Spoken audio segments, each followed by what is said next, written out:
ginilah sebenarnya, zakat KLBSP ni dibayar sebaik dikeluarkan atau perlu tunggu setahun dalam pegangan kita dulu. Saya dah jawab lah. Tapi kalau mungkin lupa kan, maksudnya untuk KLBSP ni, kalau kita tengok dari segi penghujahan, zakat tu kita perlu bayar cukup nisab, cukup haul dan milkut tam, 3. Berarti kalau 3 cukup, kita kena bayar zakat. Untuk wang KLBSP, saya ulang balik kalau mungkin yang lupa ataupun yang baru dengar, zakat katakanlah dalam wang KLBSP kita dah 20 tahun kan, ada 100,000, maka 100,000 tu cukup nisab. Pasal nisabnya ialah melebihi 85 gram emas, equivalent dengan 20 dinar. Kita kaji bila kaji 20 dinar zaman baginda Rasul SAW dulu, 1 dinar sama dengan 4.25 gram emas. Ini hebatnya baginda Rasul. Sebenarnya kalau kita kaji bab dinar pun, dia mukjizat yang sangat besar. Dia bukan luar batas pemikiran ahli ekonomi, luar batas pemikiran manusia biasa. Kenapa Rasulullah SAW perintahkan dinar tu seberat 4.25 gram? Ini luar biasa. Okay. Dan difardukan zakat cukup 20 dinar. 20 dinar kalau ukur sistem sekarang ni sama dengan 85 gram emas. Jadi 85 gram emas sekarang ni, nilai dia yang current value ni lebih kurang 18,000, 17,000 lebih, 18,000. Tengoklah harga emas mahal. Siapa-siapa yang ada duit lebih pada 18,000 tu, lebih kurang, maka dia berkekalan setahun 14,000 tu, dia kena zakat lah. Dan kewajaran dinar ni menjadi ukur kepada ukuran zakat ni, dia tak guna mata wang. Inilah kehebatannya kan. Bayangkanlah kalau baginda Rasul perintah guna dolar, ringgit ke kan, riyal Saudi ke, memang kelang kabut, memang huru hara dan memang tak betul. Kenapa Rasulullah guna dinar?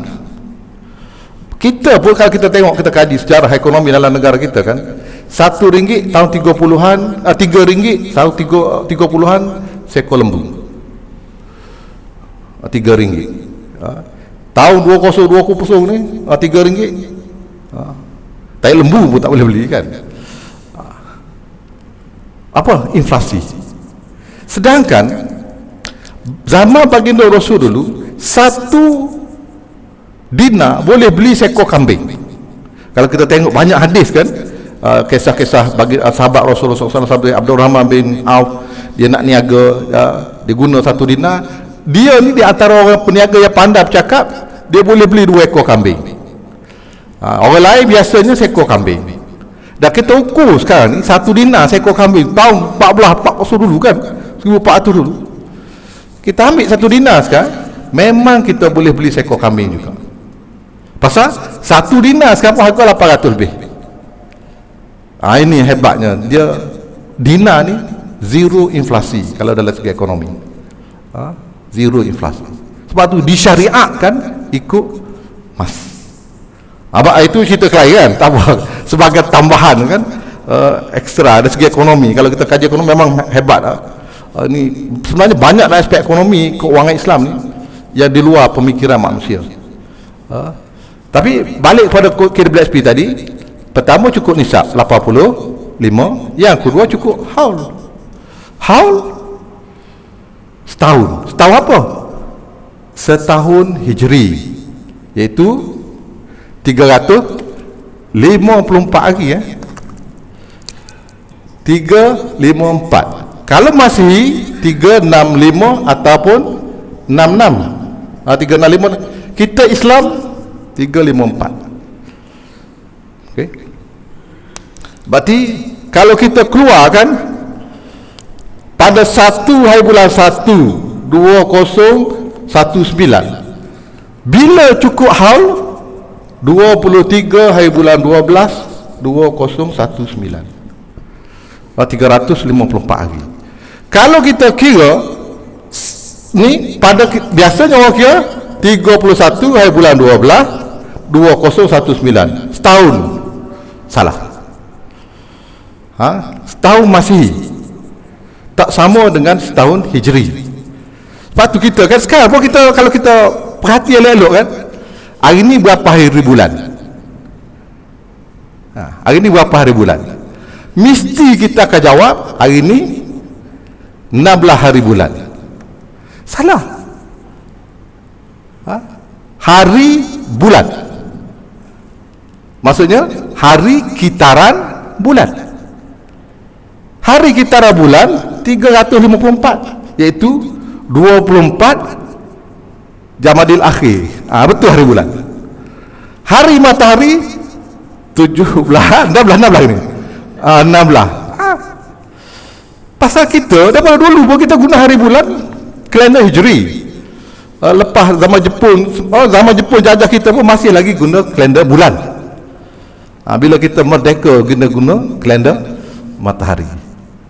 Dan musibah besar dalam pengiraan zakat. Dia bukan saja masalah jawi, masalah ini lagi serius sebenarnya. Zakat yang menjadi rukun Islam kita salah kira. Pasal kita guna kalender matahari. Sedangkan harian kita berapa hari bulan kan? Kalau hari bulan lah. Dalam kitaran bulan setahun 354 hari. Kitaran matahari setahun 365 ataupun 66. Kitaran matahari dia tak tepat, pasal dia tak cukup suku hari setahun. Kalau kita belajar falak, astronomi, kiraan dia tak tepat. Sebab tu dia ada tahun lompat. Siapa yang beranak pada 29 Februari kan, naya betul, tak adil. Tak adil siapa? Itu masalah Kristian, Masihi. Padri Gregorian dia panggil. Kalau kita belajar kalender kan, Gregorian. Itu Kristian. Allah tepat, tidak ada keraguan. Tapi orang masih lagi pilih kalender, masih sebenarnya tak betul. Inna iddatullah asana asyara fi kitabillah. Dalam Allah sebut Al-Quran, kita di sisi kita 12 bulan mengikut kitaran bulan. Sebab tu bulan purnama kita cerita lama kan, 1 purnama, 2 purnama, hari bulan, bukan hari matahari. Kita salah guna, salah fakim kata kan.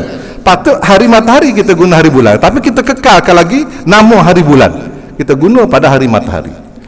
Kesilapan yang paling nyata sekali. Kena betul kan, kita semua ni kena betul hari bulan. Hari ni 24 hari bulan Jamadil Akhir. Betul. Hari ni 16 hari matahari. Payah kan pasal tak dah. Tapi itu yang betul. So maksudnya di sini, kalau ikut Islam, wang KWSP keluar cukup 23 hari bulan ni. Kalau masih lagi ada, katakanlah tadi ada 100,000 kan, orang yang bertanya ni ada 100,000 dalam akaun KWSP, nisab 18,000 cukup.